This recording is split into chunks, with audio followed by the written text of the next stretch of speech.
In today's video, I'm going to teach you how to remove Grammarly from Microsoft Word. If Grammarly's suggestions and underlines are popping up while you're writing in Word and you want a clean, distraction-free page, this quick walkthrough will show you how to turn it off and keep it off for Word. Start by opening your browser and heading to Google. This is just an easy way to get to Word if you don't have it bookmarked. In the search box, type Microsoft Word. You'll see results for the official Microsoft Word site at the top. Click the official results so you're taken straight to Word in your browser.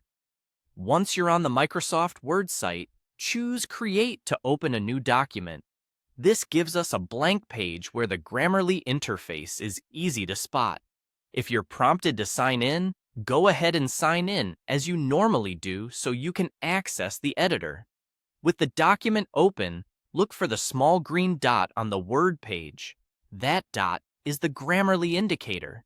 It usually sits near the lower right corner of the editor, but depending on your screen size or zoom level, it might appear along the side or slightly above the status area.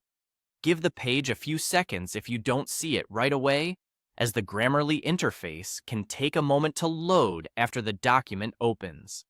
Click the green dot to open Grammarly's controls. In that panel, look for the power button icon. This is the on-off toggle for Grammarly in the current app or site. Click the power button to turn Grammarly off so it stops checking your writing in Word. When the confirmation prompt appears, choose Yes from now on. This tells Grammarly to stay off whenever you're using Microsoft Word in the browser, so you won't keep seeing it reactivate.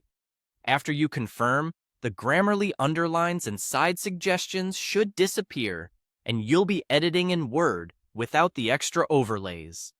If any markings linger for a moment, they typically clear as the page refreshes in the background. A couple of quick tips before we wrap up. Turning Grammarly off here affects Word specifically. It won't change Grammarly's behavior on other sites like email or social platforms. If you ever want Grammarly back in Word, click the same green dot and press the power button again to turn it on.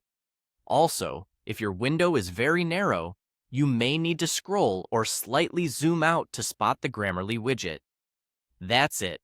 You've successfully removed Grammarly from Microsoft Word and reclaimed a clean writing space. Thanks for watching, and I'll see you in the next one.